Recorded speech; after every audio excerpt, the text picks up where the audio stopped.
சென்ற வாரத்திலே இயேசு கிறிஸ்து இந்த பூமிக்கு வருகிறதையும் அதன் வந்த உடனடியாக அவருக்கு எதிராக கிளம்புகிறவர்களை அழித்து போடுகிறதையும் சாத்தானை பிடித்து 1000 வருடம் சிறைச்சாலையிலே தள்ளுகிறதையும் கட்டி வைத்திருக்கிறதையும் பார்த்தோம். முதன்முதலமாக நரகத்துக்கு போகிறதாக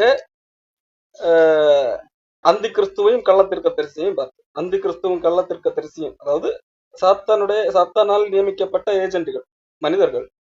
அவர்கள் தான் முதலாக நரகத்துக்கு போகிறார்கள். சாத்தானுக்காக உருவாக்கப்பட்ட நரகத்திலே சாத்தான் போவதற்கு முன்பதாகவே அவர்கள் போகிறார்கள் என்று சொல்லி பார்த்தோம். சாத்தான் சிறையிலே அடைக்கப்படுகிறான். அதே வேளையில இயேசு கிறிஸ்து அரசாளுகிறவராக இருக்கிறார். இயேசு கிறிஸ்து அரசாளுகிறார்.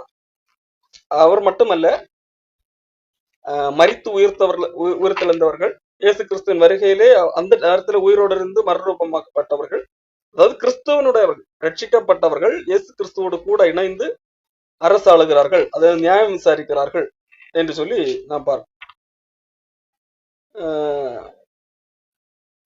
அந்த 1000 வருடம் முடிந்த பிறகு அந்த சாத்தான் சிறையில் இருந்து விடுதலையாக்கப்படும், அதாவது கட்டவிழ்த்து சங்கிலியில் கட்டப்பட்டிருக்கிறவன் அவிழ்த்து விடப்படுகிறான். அதை தொடர்ந்து அவன் அந்த நாளிலே பூமியிலே வசிக்கின்றவர்களை மறுபடியும் வஞ்சித்து ஏமாற்றி தன்னுடைய ஆட்களாக மாற்றி விடுகிறான் என்று சொல்லி எழுதப்பட்டிருக்கிறான். சரி, அப்போ 1000 வருடத்தின் தொடக்கத்தில், அதாவது இயேசு கிறிஸ்து இந்த பூமியிலே ஆளுகை செய்கிறார் 1000 வருடம் என்று எழுதப்பட்டிருக்கிறது. அந்த 1000 வருடம் என்பது எழுத்தின்படியாகவே உண்மையாகவே 1000 என்கின்ற அர்த்தத்தை அப்படித்தான் இருந்தாக வேண்டும் என்று சொல்லி நாம் நிர்பந்தம் பண்ண முடியாது. இது எண்ணடங்கா வருடங்கள், அதை கூட சொல்லலாம். உதாரணத்திற்கு ஒருவருடைய அழகை குறித்து சொல்ல 1000, அல்லது ஒருவரை குறித்து புகழ்ந்து சொல்ல 1000 10,000களில் சிறந்தவர் என்று சொல்லுவோம்னா 1000 பேரில் இவர் சிறந்தவர், அல்லது 10,000 பேரில் இவர் சிறந்தவர். அப்ப 10,000த்துல ஒருவர், அப்ப அவரை போல 10,000த்துல ஒருவர் தான் அதே போல இன்னொருத்தரும் இருப்பார் என்று புரிந்து கொள்ளக்கூடாது. அது ஒரு உதாரணத்திற்காக சொல்லப்பட்ட ஒரு வார்த்தை. அவரை போல வேறு யாரும் இல்லை என்கிறதற்காக சொல்லப்பட்ட ஒரு வார்த்தை. அதே போல 1000 வருடம் என்று சொன்னால் உண்மையில எழுத்தின்படியான 1000 வருடமாகவும் இருக்கலாம், இல்லை எண்ணிறந்த வருடங்களாகவும் இருக்கலாம். அது இதுதான் என்று சொல்லி அறுதிட்டு சொல்ல முடியாது. அதுக்குதான் சொல்ல முடியாது. அப்ப அதனுடைய தொடக்கத்துல என்ன நடக்கிறது என்று சொல்ல பார்த்தோம். அந்த 1000 வருடம் முடிந்த பிறகு என்ன நடக்கிறது என்றும் சொல்லப்பட்டிருக்கு. இந்த இடைப்பட்ட காலம், இந்த 1000 வருடங்களிலே என்ன நடக்கிறது என்கிறதை குறித்து இன்றைக்கு நாம் பார்க்க இருக்கோம். அதை குறித்து இந்த வெளிப்படுத்தின விசேஷம் 20ஆம் அதிகாரத்திலே முழுமையாக சொல்லப்படவில்லை. காரணம், அதுல வெறும் 2-3 வசனத்துக்குள்ளாகவே அந்த 1000 வருட காலத்தை சுருக்கமாகத்தான் சொல்லப்பட்டிருக்கிறது. வெளிப்படுத்தின விசேஷம் 20ஆம் அதிகாரத்திலே 4ஆம் வசனத்திலே கிறிஸ்துவால் உயிர்ப்பிக்கப்பட்டவர்கள், அன்றைக்கு அவர் வரும்போது காணப்பட்டவர்கள், மறுரூபமாக்கப்பட்ட அவர்கள் 1000 வருடம் சிங்காசனத்தின் மேல் உட்காருகிறவர்களாக இருக்கிறார்கள். உயிர்த்து கிறிஸ்துவுடனே கூட 1000 வருஷம் அரசாண்டார்கள், ஆட்சி செய்கிறார்கள் என்று சொல்லி பார்க்கிறோம். மரணம் அடைந்த மற்றவர்கள் உயிர்த்தெழவில்லை. இது முதலாம் உயிர்த்தெழுதல். முதலாம் உயிர்த்தெழுதலுக்கு பங்குள்ளவன் பாக்கியவனும் பரிசுத்தவனுமா இருக்கிறான். 2ஆம் மரணத்திற்கு இவர்கள் மேல் அதிகாரம் இல்லை. இவர்கள் தேவனுக்கும் கிறிஸ்துவுக்கு முன்பாக ஆசாரியராக இருந்து அவரோட கூட, இயேசு கிறிஸ்துவோடு கூட 1000 வருஷம் அரசாளுகிறார்கள். இப்ப தனியாக அல்ல, அரசா ஆளக்கூடிய ஒரு தகுதி இயேசு கிறிஸ்துவோடு கூட இருக்கிறார்கள் என்று சொல்லப்பட்டிருக்கிறது. அடுத்ததாக உடனடியாக அடுத்த 1000 வருடம் முடிவில் என்ன நடக்கிறது என்று சொல்லி அங்கு போகிறது. அந்த 1000 வருஷம் முடியும் போது சாத்தான் தன் காவலில் இருந்து விடுதலையாகி பூமியின் 4 திசைகளுள்ள ஜாதிகளாக கோகை மோசம் போக்கும்படிக்கும் அவர்களை யுத்தத்திற்கு கூட்டுக் கொண்டு போகும்படிக்கும் புறப்படுவான். அவர்களுடைய தொகை கடற்கரை மணலத்தினையாக இருக்கும் என்று சொல்லி 1000 வருடம் முடிந்த பிறகு என்ன நடக்கும் என்று சொல்லப்படும். இந்த 1000 வருடத்துல என்ன நடக்கும் என்கிறதை குறித்து வெளிப்படுத்தின விசேஷம் 20ஆம் அதிகாரத்தில் எங்கேயும் சொல்லப்படவில்லை. அதை நாம் பார்க்க போகிறோம். இந்த வெளிப்படுத்தின விசேஷம் 20ஆம் அதிகாரத்தில் இந்த 1000 வருடம் என்று சொல்லப்பட்டிருக்கிறது. இங்கு 2 தரப்பட்ட மனிதர்களை நேரடியாக சொல்லப்படாவிட்டாலும் நாம் எளிதாக புரிந்து கொள்ளக்கூடியதாக இருக்கிறது. ஒன்று, கிறிஸ்துவோடு கூட அரசாளுகிறவர்கள். அவர்கள் யார் என்று சொன்னால் இயேசு கிறிஸ்துவால் காப்பாற்றப்பட்டவர்கள். அது தெளிவாக சொல்லப்பட்டிருக்கிறது. வெளிப்படுத்தின விசேஷம் 20ஆம் அதிகாரம் 4ஆம் வசனம். சொரூபத்தையாவது அதன் முத்திரையாவது வணங்காதவர்கள், அதாவது கிறிஸ்துவுக்காக நின்றவர்கள், அவர்கள் கிறிஸ்துவோடு கூட அரசாளுகிறவர்களாக இருக்கிறார்கள். இரண்டாவது இன்னொரு கூட்டம் சொல்லப்பட்டுகிறது. அதாவது இந்த கூட்டம் அரசாளுகிறார்கள் என்று சொல்லும் போது இன்னொரு கூட்டம் இயல்பாகவே அதிலே பங்கு பெறுகிறது. ஆளப்படுகிறவர்கள் என்று சொல்லி, ஒரு ராஜா இருக்கிறார் என்று சொன்னால் அங்கே குடிமக்கள் என்று சொல்லி ஆட்டோமேட்டிக்காக ஒரு கூட்டம் இருக்கிறதை நாம் புரிந்து கொள்ள முடியும். இந்த நாட்டை இந்த ராஜா ஆளுகிறான் என்று சொல்லும் போது அங்கே மற்ற மக்களை குறித்து சொல்லப்படாவிட்டாலும் ராஜா ஆளுகிறான் என்று சொன்னாலே கீழே ஆளப்படுகிறவர்கள் என்று ஒரு கூட்டம் இருந்தாக வேண்டும். இப்போ இங்கே கிறிஸ்துவுக்காக நின்றவர்கள் கிறிஸ்துவோடு கூட அரசு ஆளுகிறார்கள் என்று சொல்லும் போது இன்னொரு கூட்டம் இயல்பாகவே ஆளப்படுகிறவர்கள் என்று சொல்லி வருகிறது. மட்டுமல்ல, இந்த 1000 வருடம் முடிவிலே இந்த பூமியிலே பெரும் மக்கள் கூட்டம், கடற்கரை மணலத்தனையான மக்கள் கூட்டம், சாத்தான் சிறையில் இருந்து அந்த மக்கள் கூட்டத்தை ஏமாற்றுகிறான், வஞ்சிக்கிறான், மோசம் போக்குகிறான். அவர்களை மறுபடியும் அவர்கள் அந்த மனிதர்களை கடவுளுக்கு எதிராக யுத்தம் செய்யும்படியாக அவன் திசை திருப்பி விடுகிறான் என்று சொல்லி பார்க்கிறான். அப்போ பூமியில ஒரு பெரும் கூட்டம், கடற்கரை மணலத்தினையான கூட்டம் இந்த 1000 வருடம் முடிவிலே காணப்படுகிறது. இந்த கூட்டம் இன்றைக்கு வாழுகிற கடவுளால் ரட்சிக்கப்பட்ட மனிதர்களை குறிப்பதில்லை. காரணம், அவர்கள் ஆளுகிறவர்களாக இருக்கிறார்கள், ஆளுகிறவர்கள். அப்போ இந்த கடவுளுக்கு எதிராக சாத்தானால் திருப்பப்படுகிற இந்த கூட்டம் யார்? ஆளப்படுகிறவர்கள். அப்போ 2 கூட்டம் இருக்கிறது, ஒன்று ஆளுகிறவர்கள், இன்னொன்று ஆளப்படுகிறவர்கள் என்று சொல்லி இயல்பாகவே புரிந்து கொள்ளப்படுகிறது. அப்போ ஆளுகிறவர்களை குறித்து வேதாகமம் என்ன சொல்லுகிறது? இயேசு கிறிஸ்து தன்னிடத்திலே ஒரு கேள்வியை சதுசேயர் கொண்டு வைக்கிறார்கள். சதுசேயர் என்ன கேள்வி கொண்டு வைக்கிறார்கள்?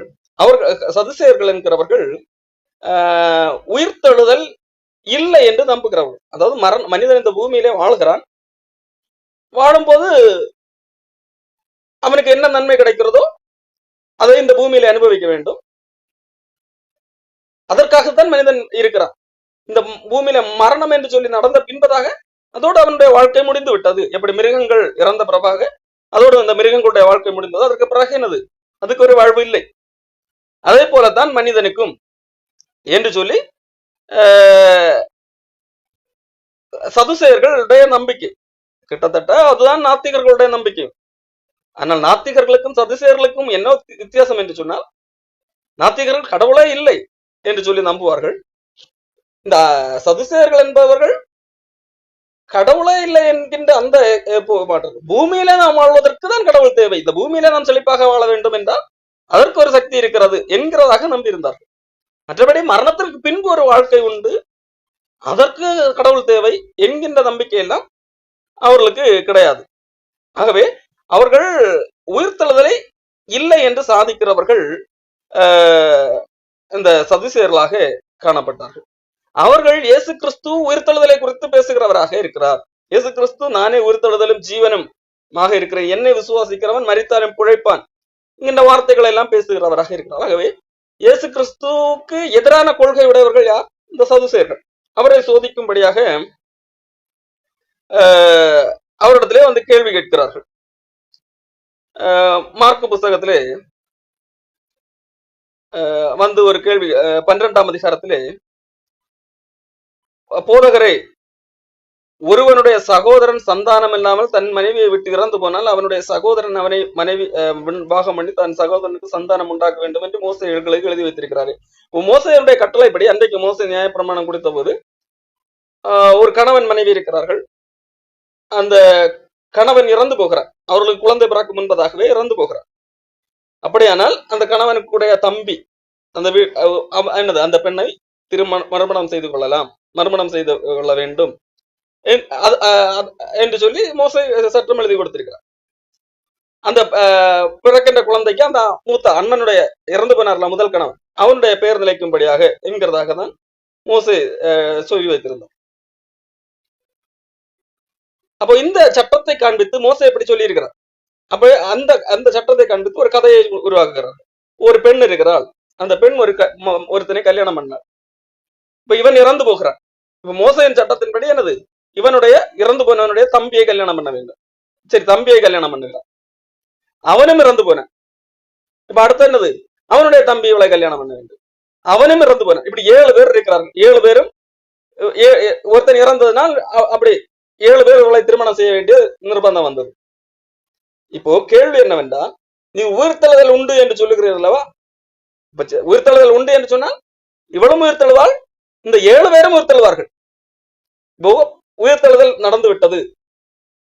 அப்போ உயிர்த்தெழுதல் நடந்தது என்பதாக இங்கே 7 பேர் இருக்கிறார்கள். ஒரே நேரத்தில் 7 பேர் இருக்கிறார்கள். ஒரு பெண் இருக்கிறார். உயிர்த்தெழுத பின்பதாக இந்த பெண் யாருக்கு மனைவியாக இருப்பாள் என்கிறதான் கேள்வி.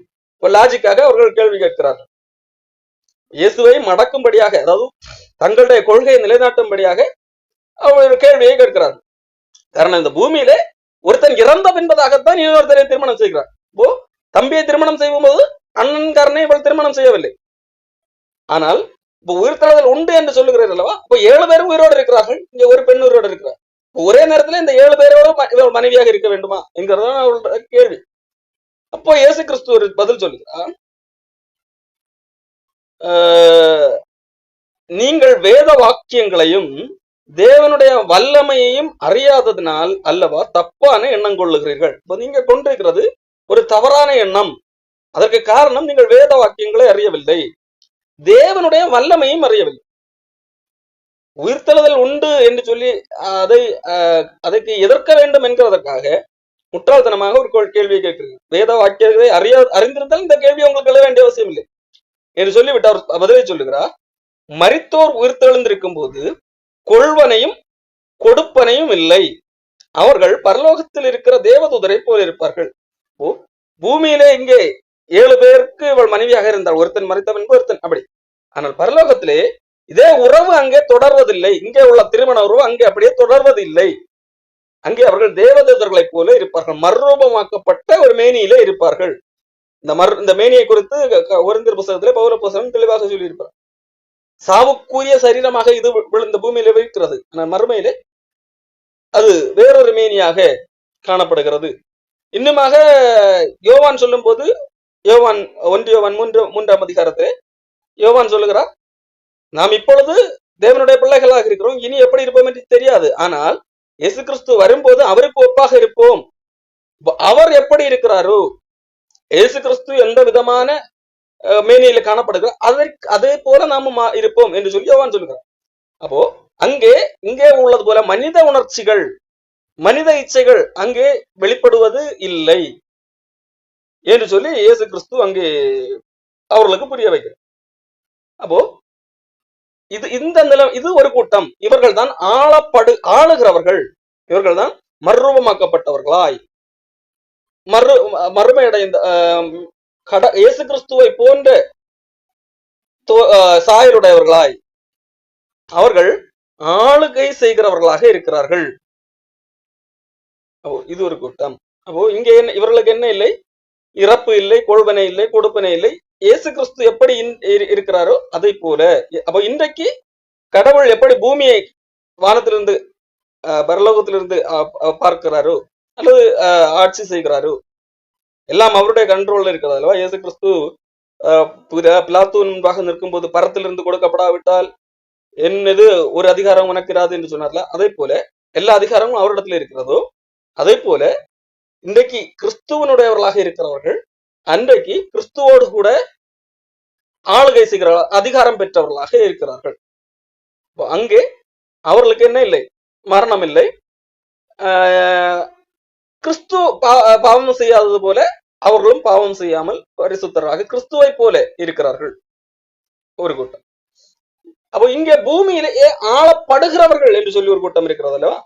அதை குறித்து நாம் பார்க்கும்போது பழைய ஏற்பாட்டிலே தீர்க்க தரிசனங்களாக பல வசனங்கள் உள்ளது. ஏசாயா புஸ்தகத்திலே 35ஆம் அதிகாரத்திலே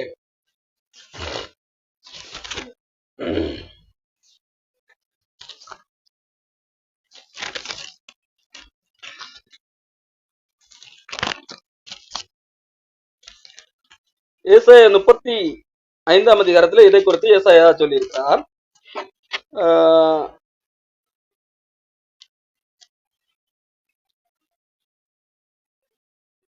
5ஆம் வசனத்திலிருந்து நான் படிக்கிறேன். குருடரின் கண்கள் திறக்கப்படும், செவிடரின் செவிகள் திறவண்டுவோம், முடவன் மானை போல குதிப்பான், ஊமையன் நாவு கெம்பிரிக்கும், வனாந்திரத்திலே தண்ணீர்களும் கடுவெளியிலே ஆறுகளும் பாய்ந்தோடும், வெட்டாந்தரை தண்ணீர் தடாகமாகவும் வறண்ட நிலம் நீரூற்றுகளாகவும் மாறும், வலு செருப்பங்கள் தாபரித்து கிடந்த இடங்களிலே புல்லும் குறுக்கையும் நாணலும் உண்டாகும், அங்கே பெரும் பாதையான வழியும் இருக்கும், அது பரிசுத்த வழி எனப்படும், தீட்டுள்ளவன் அதிலே நடந்து வருவதில்லை, அந்த வழியிலே நடக்கிறவர்கள் பேதையாக இருந்தாலும் திசை கெட்டு போவதில்லை, அங்கே சிங்கம் இருப்பதில்லை, துஷ்ட மிருகம் அங்கே போவதும் இல்லை, அங்கே காணப்படவும் மாட்டாது, மீட்கப்பட்டவர்கள் அதில் நடப்பார்கள், கர்த்தரால் மீட்கப்பட்டவர்கள் திரும்பி ஆனந்த கிளிப்புடன் பாடி சியோனுக்கு வருவார்கள், நித்திய மகிழ்ச்சி அவர்கள் தலையின் மேல் இருக்கும் என்று சொல்லி இங்கே ஒரு தீர்க்க தரிசனமாக சொல்லப்பட்டது. இதோடு நிறுத்தவில்லை. ஏசாயா புஸ்தகம் 65ஆம் அதிகாரத்திலே இன்னும் சொல்லப்படுகிறது. ஏசாயா புஸ்தகத்திலே 65ஆம் அதிகாரத்திலே 17ஆம் வசனத்திலிருந்து நான் படிக்கிறேன். இதோ நான் பூமியையும் வானத்தையும் இதோ நான் புதிய வானத்தையும் புதிய பூமியையும் சிருஷ்டிக்கிறேன், முந்தினவைகள் அதை இனி நினைக்கப்படுகிறதும் இல்லை, மனதிலே தோன்றுகிறதும் இல்லை. புதிய வானம், இப்பொழுது இருக்கிற வானம் பூமி அல்ல, புதுசாக நான் உருவாக்குறேன். இயேசு கிறிஸ்து வரும்போது பூமி அழிக்கப்படுகிறது என்று சொல்லி பார்த்தோம். அதன் பிறகு நான் நம்மனது உயிர்த்து கிறிஸ்துவோடு கூட ஆளுகை செய்வோம். அங்கே புது பூமி புதிதாக உருவாக்கப்படுகிறது, புதிதாக வானம் என்று சொல்லி பார்க்கும். நான் சிருஷ்டிக்கிறதுனால் நீங்கள் என்றென்றைக்கு மகிழ்ந்து களி கூர்ந்திருங்கள். இதோ எருசலேமை கழிதூறுதலாகவும் அந்த ஜனத்தை மகிழ்ச்சியாகவும் சிருஷ்டிக்கிறேன், புதிதாக ஜனங்களை சிருஷ்டிக்கிறேன். நான் எருசலேமின் மேல் கழிகூர்ந்து என் ஜனத்தின் மேல் மகிழ்ச்சியாக இருப்பேன், அழுகையின் சத்தமும் கூக்குரலின் சத்தமும் அதில் இனி கேட்கப்படுவதில்லை. அங்கே இனி அற்ப ஆயுசுள்ள பாலகனும் தன் நாட்கள் பூர்ணமாகாத கிழவனும் உண்டாயிரார்கள். 100 வயது சென்று மரிக்கிறவனும் வாலிபன் எனப்படுவான். அப்போ நாம் ஏற்கனவே பார்த்தோம், ஆளுகிறவர்கள் கிறிஸ்துவோடு கூட ஆளுகிறவர், அங்கே மரணம் இல்லை, அதெல்லாம் பார்த்தோம். ஆனால் இங்கே சொல்லப்பட்டிருக்கிறது புதிய வானம் புதிய பூமியில கிறிஸ்து அரசாளும் போது அங்கே மரணம் உண்டு. 100 வயது சென்று மரிக்கிறவனும் அங்கே ஒருவேளை மரிக்கிறதுக்கு வாய்ப்பு உண்டு. அதே வேளையில அப்படி வரித்தால் கூட அவன் என்னது இன்னும் சின்ன வயசுல போயிட்டான். இன்னைக்கு 100 வயசு என்றால் நீண்ட வயது பூர்ண வயசு என்று சொல்லுவோம் இன்றைய காலத்தில். ஆனால் அன்றைக்கு நாம் ஆளுகிற கிறிஸ்துவோடு கூட ஆளுகிறவர்கள் ஆளும் போது பூமியில ஒரு கூட்ட மக்கள் இருப்பார்கள் அல்லவா, அவர்களே 100 வயதுல யாராலும் போனால் அந்த மக்கள் என்ன சொல்வார்கள், இந்த சின்ன வயசுல அல்ப வயசுல போயிட்டானே என்று சொல்வார்கள். இப்போ 100 வயசெல்லாம் அவர்களை பொறுத்த வரைக்கும் சின்ன வயது என்று பொருளாகும். 100 வயது சென்று மரிக்கிறவன் வாலிபன் என்றப்படுவான், 100 வயதுள்ளவனாகிய பாவியோ சபிக்கப்படுவான். அங்கே என்ன இருக்கிறது, பூமியிலே பாவிகளும் இருக்கிறார்கள். நாம பார்த்தோம், கிறிஸ்துவோடு கூட அரசாளுகிற இடத்திலே மக்கள் மறுரூபமாக்கப்பட்டவர்களாக இருப்பார்கள், அவர்கள் பாவம் செய்ய மாட்டார்கள். காரணம் அவர்கள் ரட்சிக்கப்பட்டதனால்தான் அந்த இடம் கிடைக்கிறது. இங்க பூமியிலே அரசாளப்படுகிறவர்கள், ஆளுகைக்குட்பட்ட சிட்டிசன்ஸ், அவர்கள் சாதாரண மக்கள். இன்றைக்கு நாம் இந்த பூமியிலே வாழுகிறது போன்ற ஒரு மக்கள் கூட்டம். அவர்களானால் நீண்ட நாட்கள் வாழுகிறார்கள். அங்கே சாத்தான் இல்லாததினால் அது புதிதாக உருவாக்கப்பட்ட பூமி. ஆகவே அங்கே சாபம் குறைவாக இருக்கும், சாத்தானுடைய தூண்டுதல் வஞ்சனை குறைவாக இருக்கும். எல்லா மக்களும் பாவத்துக்கு அடிமைப்பட்டவர்களாக இருக்க மாட்டார். இன்றைக்கு எல்லாரும் பாவிகளாக இருக்கிறது போல அன்றைக்கு இருக்க வாய்ப்பு இல்லை. காரணம் சாத்தான் கட்டப்பட்டவனாக இருக்கிறான், சாத்தானுடைய தந்திரங்கள் அங்கே இல்லை. ஆகவேதான் நீண்ட ஆயுசுள்ள மக்கள் வாழக்கூடிய சூழ்நிலை வருகிறது. 100 வயது சென்று மரிக்கிறவன் கூட அல்பாயுசுல போயிட்டானே என்று சொல்லி ஆச்சரியத்தோடு பார்க்கிறவர்களாக இருக்கிறார்கள். வீடுகளை கட்டி அவைகளிலே குடியிருப்பார்கள், திராட்சை தோட்டங்களை நாட்டி அவைகளின் கனிகளை புசிப்பார்கள். அவர்கள் கட்டுகிறதும் வேறொருவர் குடியிருக்கிறதும் அவர்கள் நாட்டுகிறதும் வேறொருவர் கனி புசிக்கிறதுமா இருப்பதில்லை. ஏனெனில் விருட்சத்தின் நாட்களைப் போல என் ஜனத்தின் நாட்கள் இருக்கும், நான் தெரிந்து கொண்டவர்கள் தங்கள் கைகளின் கிரியைகளை நெடுநாளாய் அனுபவிப்பார்கள்.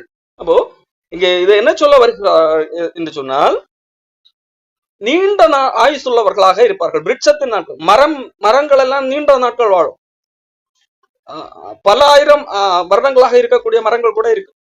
அதே போல மனிதர்களுடைய நாட்களும் அந்த நாட்கள்ல இனி வரக்கூடிய கிறிஸ்துவ ஆளுகை செய்யக்கூடிய கிறிஸ்துவோடு கூட கிறிஸ்துவால் மீட்கப்பட்ட மனிதர்களும் சேர்ந்து ஆளுகை செய்யக்கூடிய மறுரூபமாக்கப்பட்ட மனிதர்கள் ஆளுகை செய்யக்கூடிய அந்த காலத்திலே சாதாரண நிலையிலே குடிமக்களாக பூமியிலே வாழுகிற மக்களுடைய வாழ்க்கை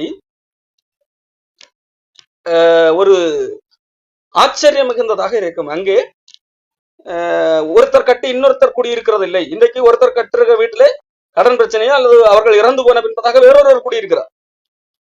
அப்போ இங்கே அந்த பிரச்சனைக்கு கிடையாது. காரணம், ஒருவர் கட்டி அவர் மறிக்கக்கூடிய சூழலே குறைவு. விருட்சத்தின் நாட்களை போல அந்த வீடு கட்டினவருடைய நாட்கள் இருக்கிறதுனா இவர் கட்டின வீட்டுல இவர் தான் குடியிருப்பார், இன்னொருவர் வந்து குடியிருக்கிறது இல்லை. இந்த காரியங்கள் எல்லாம் சொல்லப்பட்டது.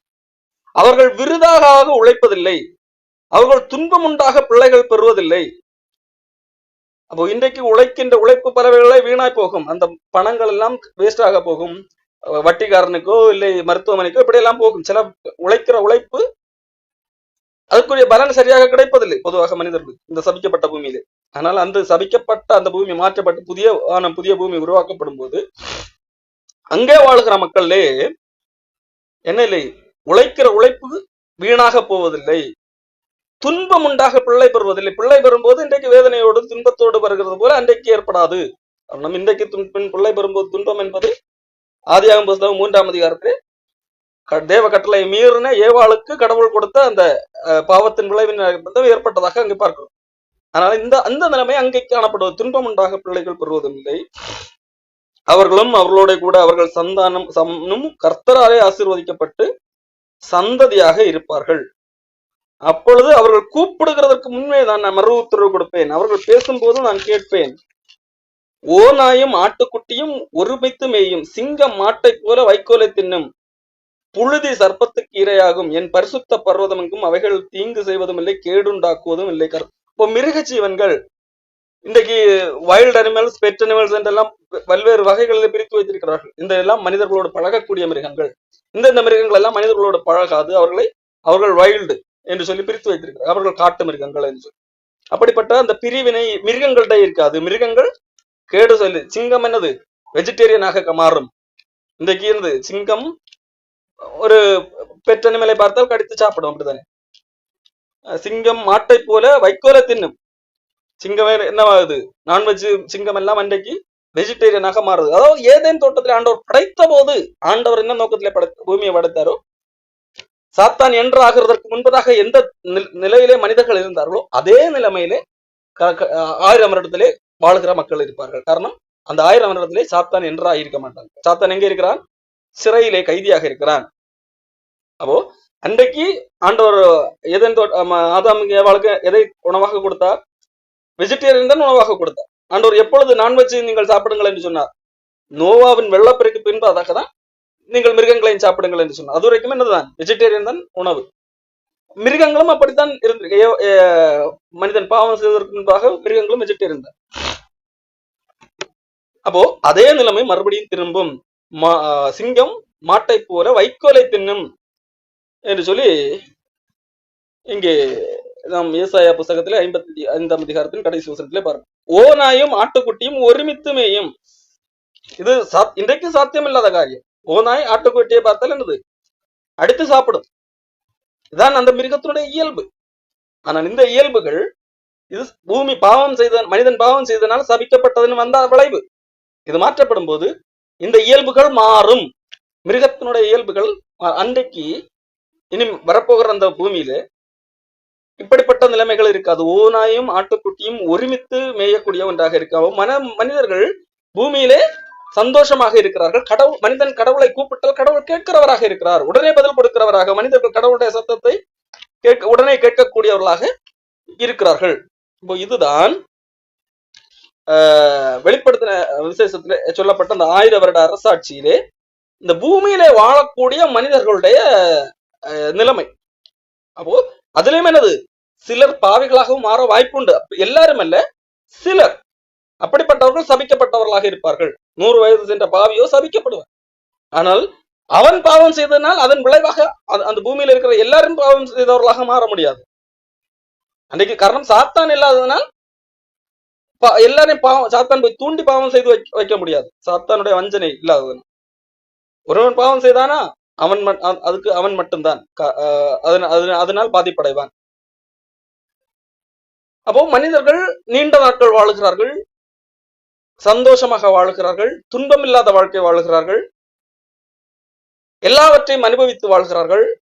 மிருகங்களும் மனிதர்களோடு நன்றாக பழகக்கூடியதாக இருக்கிறது. கேடு என் பரிசுத்த பர்வதம் எங்கும் தீங்கு செய்வாரும் இல்லை, கேடு செய்வாரும் இல்லை என்று சொல்லி சொன்னபடியாக அது சொல்லப்பட்டிருக்கிறது.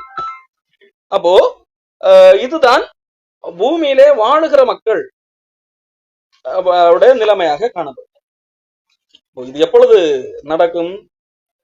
இயேசு கிறிஸ்து இந்த பூமிக்கு வந்த பின்பதாக மறுரூபமாக்கப்பட்ட பூமியிலே இது நடக்கும் என்று சொல்லி பாருங்க. இதை குறித்து 2 பேதுருவின் புஸ்தகம் 3ஆம் அதிகாரம் 10 இருந்து படிக்கிறேன். இது எப்பொழுது அந்த ஆர்டரை நான் சரியாக படிக்கிறேன். நான் இது படிப்பதற்கு காரணம் ஒன்று தான் சொல்லுகிறேன். 2 பேதுரு 3ஆம் அதிகாரம் 10ஆம் வசனத்திலிருந்து படிக்கிறேன். கர்த்தருடைய நாள் இரவிலே திருடன் வருகிற விதமாய் வரும். அப்ப இயேசு கிறிஸ்துவுடைய வருகை அவருடையவர்களை சேர்த்துக் கொள்ளவும் அவருக்கு விரோதமானவர்களை அழிக்கும்படியாக வருகின்ற அந்த வருகை இரவிலே திருடன் வருகிற விதமாய் வரும். அப்பொழுது நடக்கிற காரியங்கள், அப்பொழுது வானங்கள் மடமட என்று அகன்று போகும், பூதங்கள் வெந்து உருகி போகும், பூமியும் அதில் உள்ள கிரியைகளும் எரிந்து அழிந்து போகும். இன்னைக்கு இருக்கிற அந்த பூமி மட்டுமல்ல, பூமியிலே உள்ள கிரியைகள், பூமியிலே மனிதன் பல்வேறு விதமான வேலைப்பாடுகள் கிரியைகள் செயல்கள் செய்து பூமியை மாற்றி வைத்திருக்கிறான். கட்டடங்கள் எல்லாம் இருக்கிறது அல்லவா? பல்வேறு விதமான கிரியைகள் பூமியில இருக்கிறது. மனிதனுடைய செயல்கள் இது எல்லாமே அழிந்து போகும். இப்படி இவைகள் எல்லாம் அழிந்து போகிறதா இருக்கிறபடியால் நீங்கள் எப்படிப்பட்ட பரிசுத்த நடக்கையும் தேவ பக்தியும் உள்ளவர்களாக இருக்க வேண்டும்.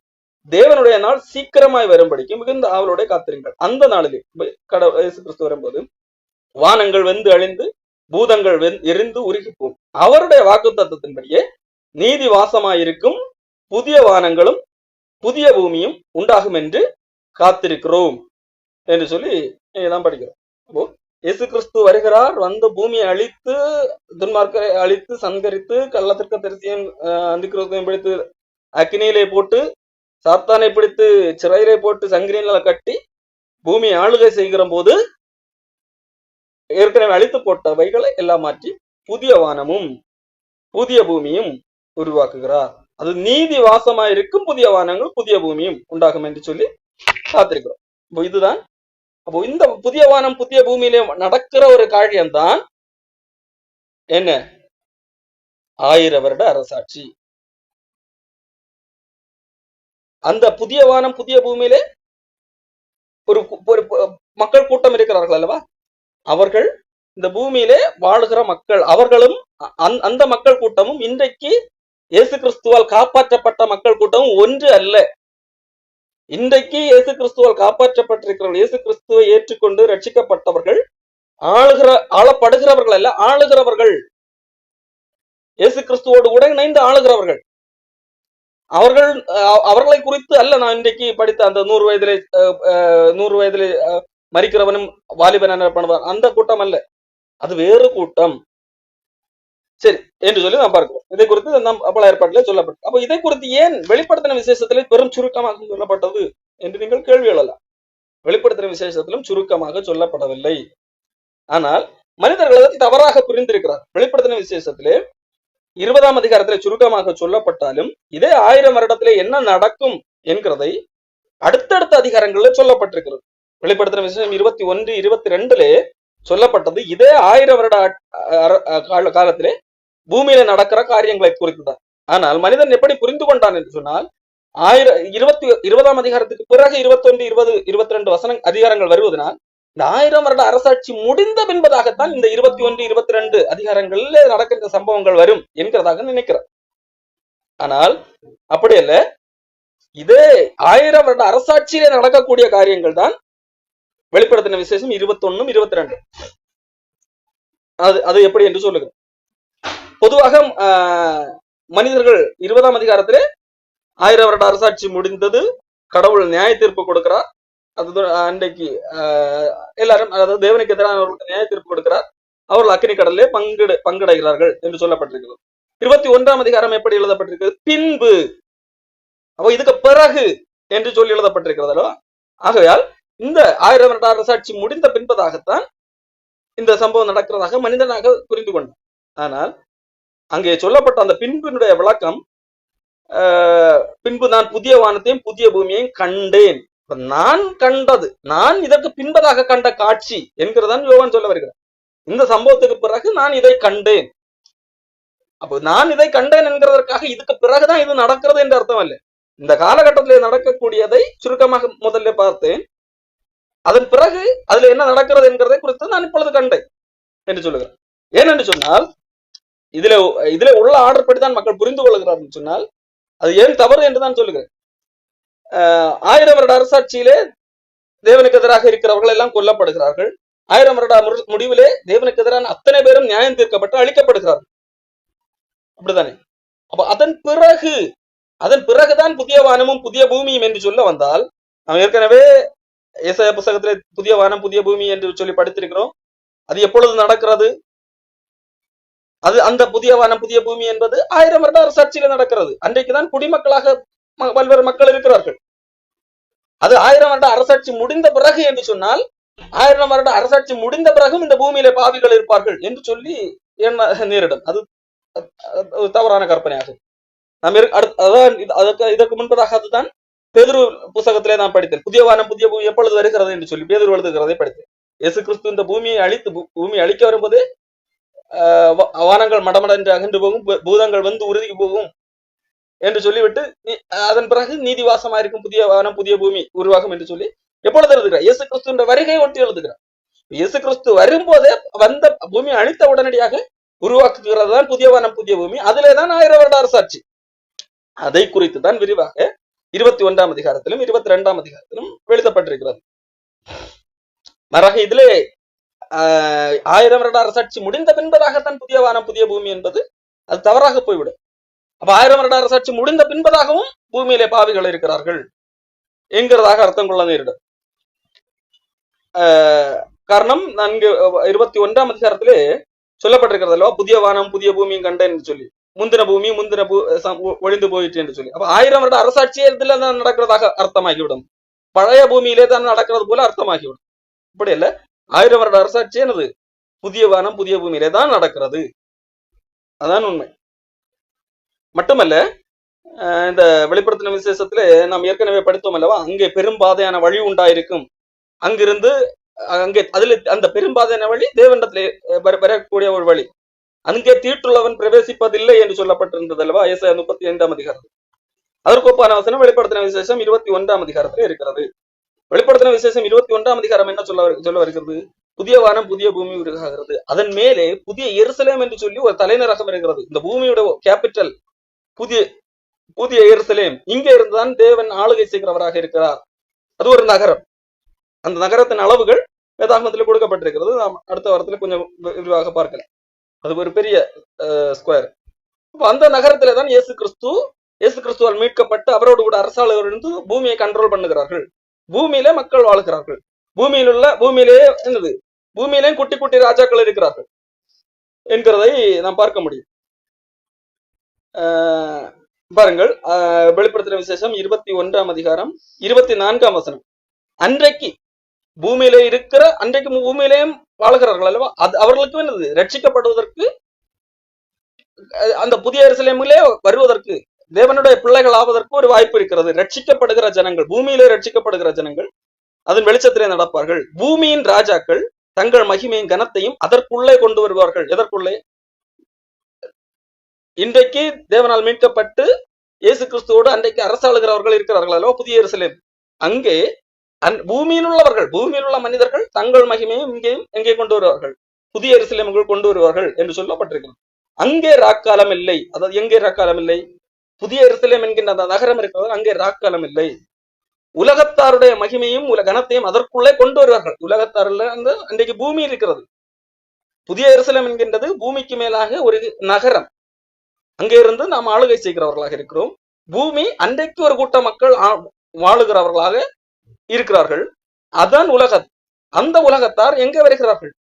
தங்களுடைய மகிமையை எதற்கு கொண்டு வருகிறார்கள்? எருசலேமுக்கு கொண்டு வருகிறார்கள். எருசலேம் என்று சொன்னால், புதிய எருசலேம் என்று சொன்னால் இயேசு கிறிஸ்துவும் இன்றைக்கு தேவனால் ரட்சிக்கப்பட்டவர்களும் ஆளுகை செய்கிற இடம். அங்கே கொண்டு வருகிறார்கள். தீட்டுள்ளதும் அருவருப்பும் பொய்யை நடப்பிக்கிறதுமாகிய ஒன்றும் அதில் பிரவேசிப்பதில்லை என்று சொல்லி ஆட்டுக்குட்டியானவரின் ஜீவ புத்தகத்தில் எழுதப்பட்டவர்கள் மாத்திரம் அதில் பிரவேசிக்கிறார்கள். அப்போ அந்த புதிய எருசலேமுக்குள்ளாக பிரவேசிக்க வேண்டும் என்றால் எல்லாரும் பிரவேசிக்க முடியாது. பூமியிலே அன்றைக்கு மக்கள் கூட்டம் இருந்தாலும் எல்லாரும் அதற்குள்ளாக வர முடியாது என்று சொல்லி நாம் பார்க்கிறோம். அப்போ இது எப்பொழுது நடக்கிறது? இது 1000 வருட அரசாட்சியிலே நடக்கிறது. 1000 வருட அரசாட்சி முடிந்த பின்பதாக இது நடப்பதாக இருந்தால் அதற்கு 1000 வருட அரசாட்சியிலே ஆண்டவர் நியாய தீர்ப்பு கொடுத்து எல்லாரையும் கெட்டவர்கள் எல்லாவற்றையும் அழித்து போட்டது பொய் என்றாகிவிடும். சரிதானே? ஆகவே